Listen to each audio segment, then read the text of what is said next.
Halo, apa kabar? Anak-anak kelas 5 yang luar biasa. Masih semangat ya? Belajar bersama saya, Bapak Ujang Herman. Hari ini Bapak akan menjelaskan tentang pembelajaran tematik, yaitu tema 5, muatan pelajaran ilmu pengetahuan alam, KD 3.5. Nah, dalam pembelajaran ini Bapak akan menjelaskan tentang yang pertama mungkin ekosistem, yang kedua penggolongan jenis hewan, daur hidup hewan, rantai makanan, simbiosis dan keseimbangan ekosistem. Untuk itu kalian persiapkan diri, siapkan buku tematiknya, buku tematik 5, alat tulis yang diperlukan, serta sebelum melakukan kegiatan pembelajaran ini, marilah kita berdoa menurut agama dan kepercayaan masing-masing.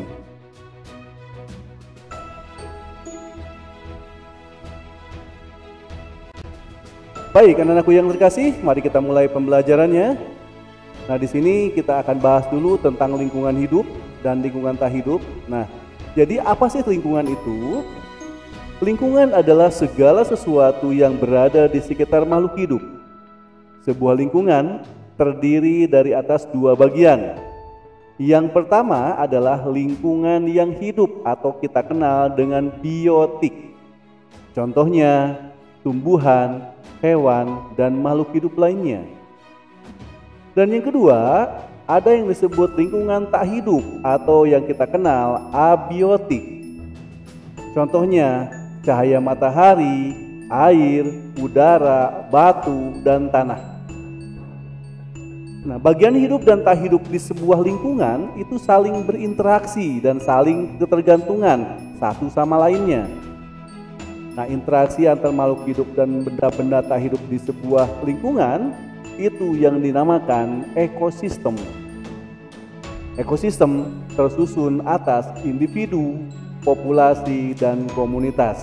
Nah, berikut ini akan Bapak jelaskan apa itu individu, populasi, dan komunitas. Individu adalah makhluk hidup tunggal. Satu makhluk hidup. Misalnya seekor kambing, seekor burung, dan sebuah pohon cemara. Itu jumlahnya satu, dan satu, maka disebut individu. Nah, tempat individu tinggal itu yang disebut habitat. Yang kedua, ada yang disebut populasi.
Ekosistem air tawar itu contohnya adalah ekosistem danau, kolam, dan sungai. Ekosistem air tawar mendapatkan cukup sinar matahari. Tumbuhan yang paling banyak hidup pada ekosistem ini adalah ganggang. Nah, begitu juga ekosistem air asin. Contohnya adalah ekosistem terumbu karang dan ekosistem laut dalam. Berbagai jenis ikan, kerang, koral, dan makhluk laut lainnya hidup pada ekosistem ini. Terdapat juga beberapa jenis hewan kecil dan tumbuhan alga yang dapat membuat sendiri makanannya.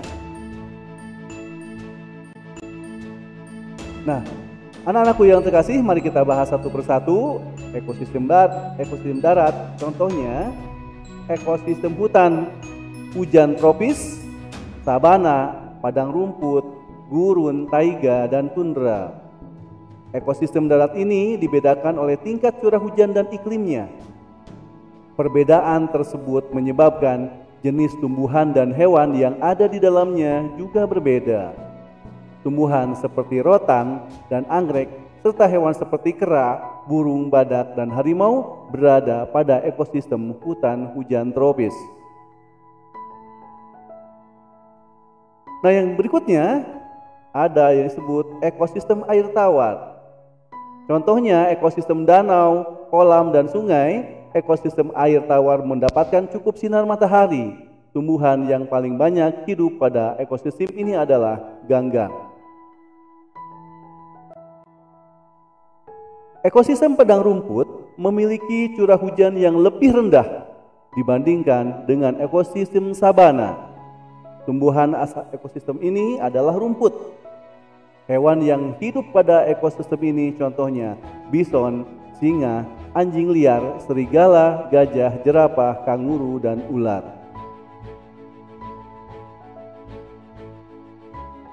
Nah, ini adalah gambar ekosistem gurun. Gurun merupakan ekosistem yang paling gersang karena curah hujan yang sangat rendah. Tumbuhan jenis kaktus yang memiliki duri untuk mengurangi penguapan banyak tumbuh di sini. Hewan-hewan yang bisa hidup pada ekosistem ini antara lain semut, ular, kadal, kalajengking, dan beberapa hewan malam lainnya. Nah, ini adalah ekosistem tundra. Suhu pada ekosistem taiga sangat rendah pada musim dingin. Taiga biasanya merupakan hutan yang tersusun atas satu jenis tumbuhan seperti cemara, pinus, dan sejenisnya. Hewan seperti beruang, hitam, dan ajak biasanya hidup di ekosistem ini. Tundra merupakan ekosistem yang dingin dan kering. Banyak jenis tumbuhan tidak bisa hidup pada ekosistem ini karena rendahnya suhu lingkungan sepanjang tahun. Akar-akar tanaman tidak dapat tumbuh pada suhu yang dingin. Tumbuhan jenis rumput tertentu saja yang mampu bertahan. Beberapa jenis burung bersarang di ekosistem tundra pada saat musim panas seperti angsa dan bebek. Baik, anak-anak yang terkasih, mari kita lanjutkan penggolongan jenis hewan berdasarkan jenis makanannya. Nanti ada yang disebut herbivore, carnivore, omnivore, dan insectivore, ya. Nanti kita bahas satu-satu. Yang pertama adalah apa yang disebut dengan herbivore. Apa itu herbivore? Yaitu merupakan hewan yang makanannya berasal dari tumbuhan. Jadi makannya tumbuhan terus, ya. Contohnya apa? Sapi, kelinci, kerbau, dan rusa. Jadi pemakan tumbuhan itu yang disebut herbivore. Kemudian yang kedua, ada yang disebut carnivore. Karnivor adalah kelompok hewan pemakan hewan lain. Ya. Contohnya apa? Harimau, singa, anjing, buaya, dan ular. Kemudian yang ketiga, ada yang disebut omnivore. Omnivore adalah kelompok hewan yang makanannya berasal dari tumbuhan maupun hewan lain. Jadi dia makan tumbuhan dan hewan lain, katakanlah daging, ya. Contohnya apa? Orang utan, gorila, dan monyet merupakan beberapa contoh hewan golongan ini. Dan yang terakhir, penggolongan jenis hewan berdasarkan jenis makanannya adalah insectivore. Apa itu insectivore? Insectivore adalah kelompok hewan pemakan serangga, ya. Khusus ini mas serangga, ya. Contohnya apa? Cicak, katak,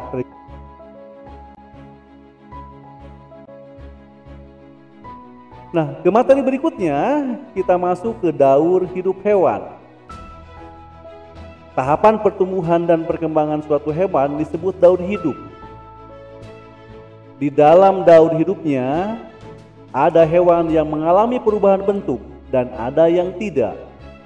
Hewan mengalami perubahan bentuk pada tahap tumbuh kembangnya disebut mengalami metamorfosis. Pernah dengar ya istilah metamorfosis anak-anak? Baik. Nah, berdasarkan perubahan bentuknya, maka metamorfosis kita bagi menjadi dua, yaitu metamorfosis sempurna dan metamorfosis tidak sempurna. Baik, berikutnya kita akan bahas apa itu metamorfosis sempurna dan metamorfosis tidak sempurna. Metamorfosis sempurna terjadi ketika hewan mengalami perubahan bentuk yang sangat berbeda pada setiap tahapan perkembangannya. Contoh hewan yang mengalami metamorfosis sempurna adalah katak dan kupu-kupu. Kupu-kupu berkembang biak dengan cara bertelur, kemudian telur menetas menjadi ulat atau larva yang aktif dengan cara mencari makanan.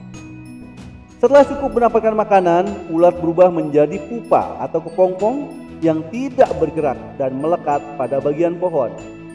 Pupa merupakan masa istirahat sebagai persiapan menjadi kupu-kupu dewasa. Begitulah alurnya, daur hidupnya, ya.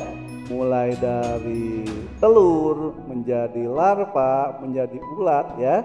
Kemudian cari makanan, kemudian menjadi kepompong, kemudian berubahlah menjadi kupu-kupu dewasa. Kembali lagi seperti itu daur hidupnya, ya. Itu yang dinamakan metamorfosis sempurna. Kemudian yang kedua, apa yang termasuk ataupun dimaksud dengan metamorfosis tidak sempurna? Metamorfosis tidak sempurna terjadi pada hewan yang mengalami perubahan bentuk yang tidak terlalu berbeda pada setiap perkembangannya. Hewan kelompok ini tidak mengalami fase larva atau pupa. Contoh hewan yang mengalami metamorfosis tidak sempurna adalah kecoa. Kecoa berkembang biak dengan bertelur. Telur kecoa menetas menjadi kecoa muda yang disebut nimfa. Nah, nimfa mengalami beberapa kali pergantian kulit sebelum menjadi kecoa dewasa. Pergantian kulit ini disebut ekdisis. Nah, di situ ada daur hidup ikan dan daur hidup kadal, ya. Selain serangga dan katak, hewan lain mengalami daur hidup tanpa metamorfosis atau tanpa mengalami perubahan bentuk. Contoh jenis hewan yang tidak mengalami metamorfosis adalah ikan dan kadal. Ikan hidup di air dan berkembang biak dengan bertelur. Telur ikan menetas, lalu menjadi ikan muda, kemudian menjadi ikan dewasa. Bentuk ikan muda dan ikan dewasa tidak banyak mengalami perubahan. Demikian juga dengan kadal. Setelah bertelur, telur kadal akan menetas dan muncullah kadal muda. Seiring dengan waktu, kadal muda tumbuh dan berkembang menjadi kadal dewasa yang siap bertelur kembali setelah melakukan perkawinan dengan kadal dewasa lainnya.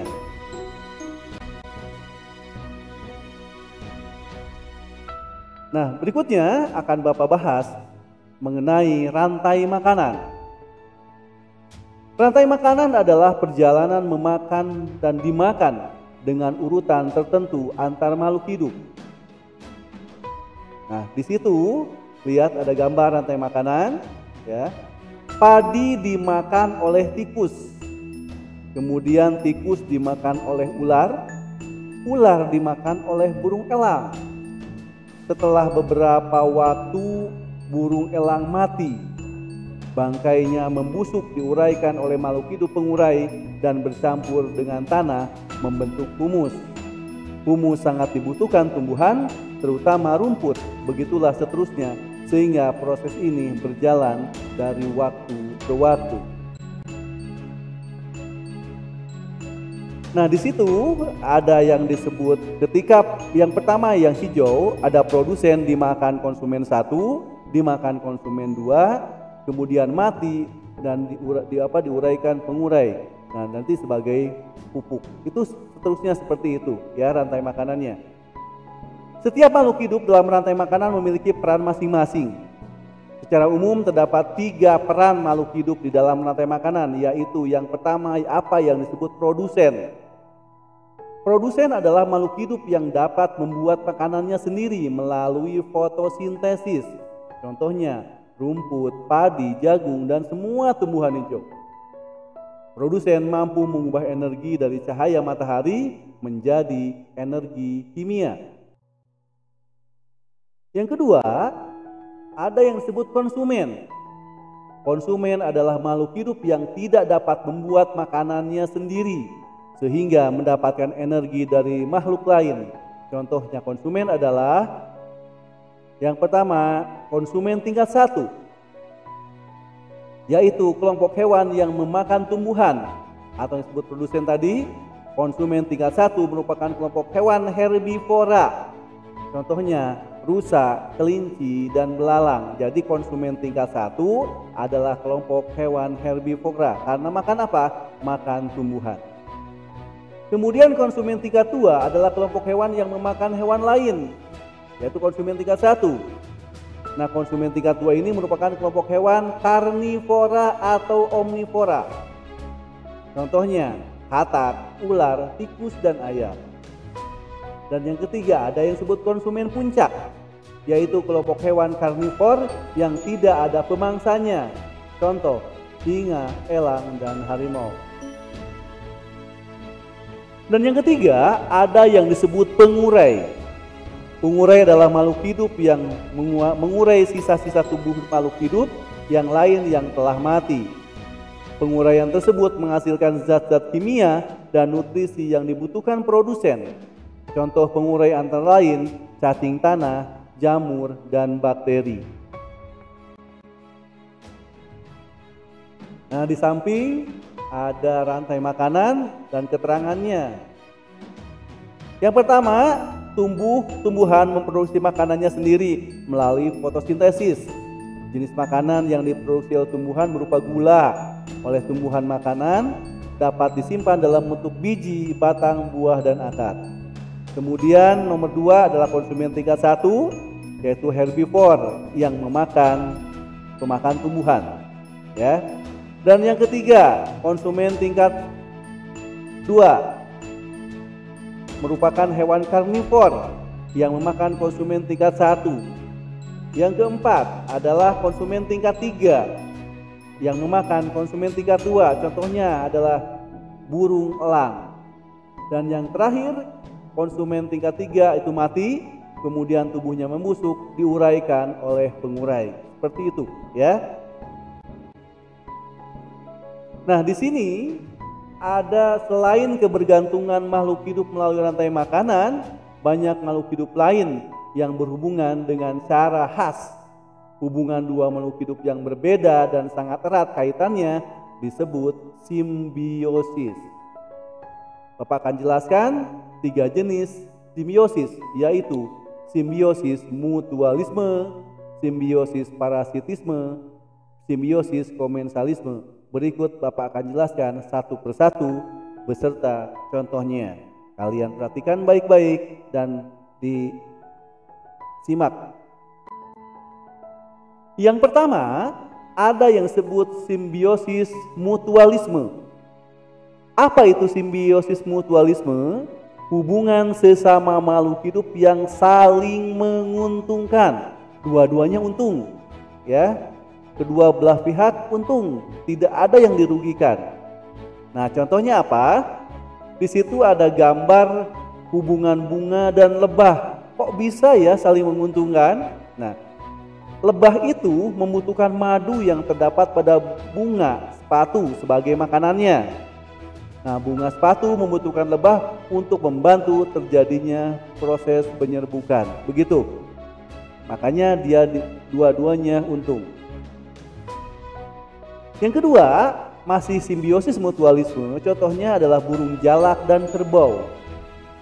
Nah, kerbau memperoleh keuntungan dengan habisnya kutu-kutu yang menempel di tubuhnya. Sedangkan burung jalak merasa untung karena mendapatkan makanan berupa kutu.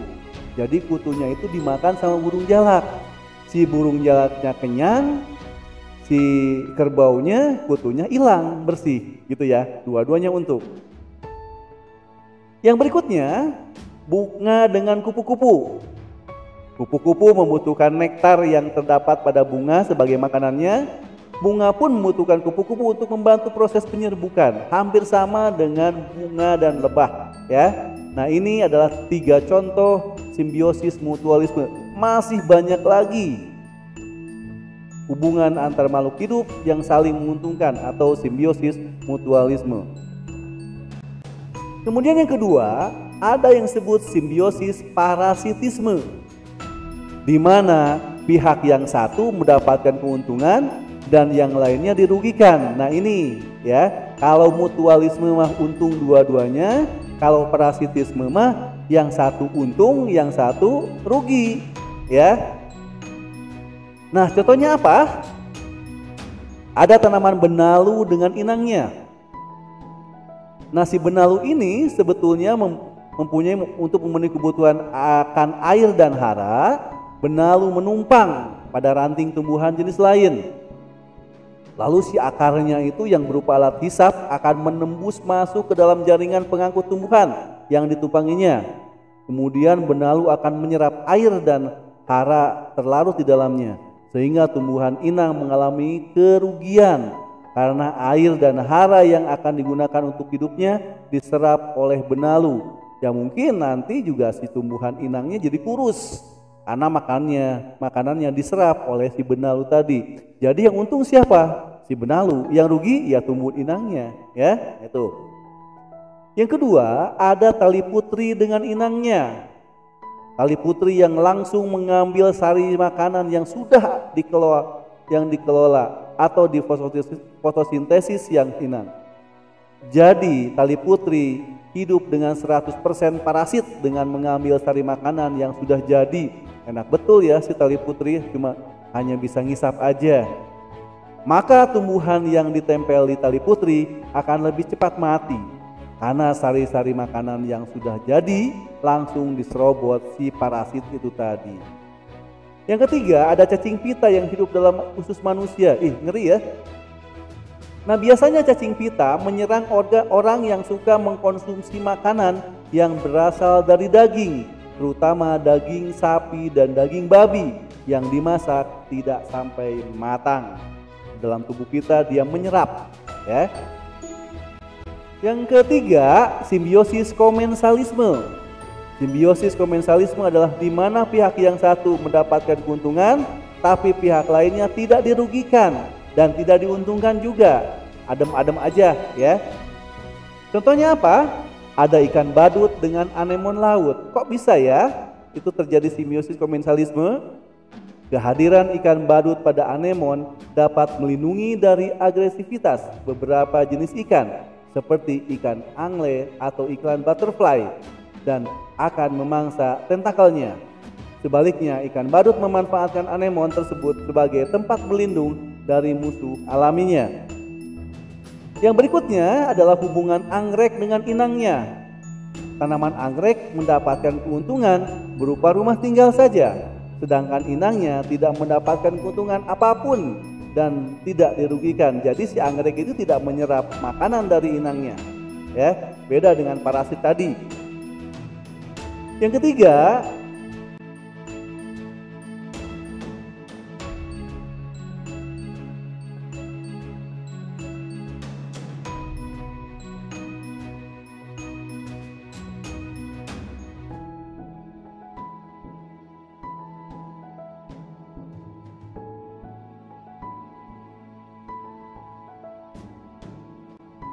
nah, itulah beberapa simbiosis yang bisa Bapak terangkan, jelaskan.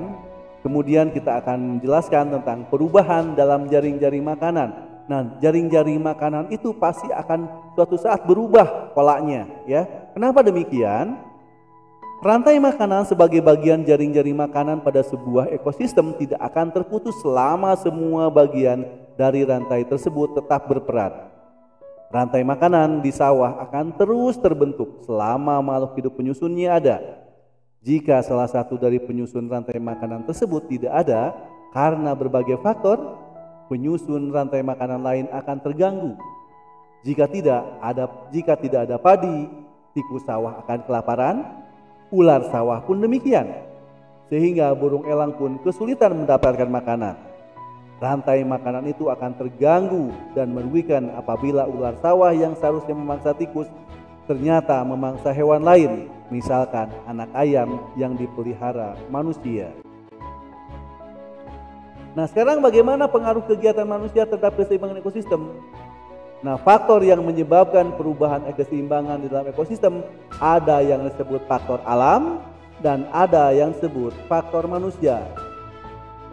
Nah, akan kita bahas satu persatu apa itu faktor alam yang menyebabkan keseimbangan ekosistem dan apa pula faktor manusia yang menyebabkan keseimbangan ekosistem. Nah, faktor alam yang menyebabkan perubahan keseimbangan lingkungan adalah peristiwa alam. Peristiwa alam ada yang menimbulkan bencana, disebut bencana alam. Bencana alam seperti letusan gunung berapi, banjir, tanah longsor, kebakaran hutan, badai, dan tsunami dapat mengakibatkan terputusnya rantai makanan. Kemudian yang kedua ada karena faktor manusia. Nah, ini faktor manusia yang melakukan berbagai kegiatan, biasanya manusia yang serakah untuk memenuhi kebutuhan hidupnya. Yang pertama, penebangan pohon di hutan dan pembakaran hutan. Wah, ini menyebabkan hutan-hutan menjadi gundul, kemudian polusi udara karena dibakar. Nah, setelah digundul, maka akan terjadi longsor dan erosi. Yang kedua, pemburuan hewan hutan yang tidak terkendali, termasuk memperjualbelikan hewan langka dan dilindungi. Dan yang ketiga, pemakaian pupuk buatan yang berlebihan. Yang keempat, kegiatan pembuangan sampah dan limbah secara sembarangan. Nah, ini kadang-kadang kita juga melakukan hal tersebut. Sadar, lingkungan adalah milik bersama. Generasi kita adalah masih banyak.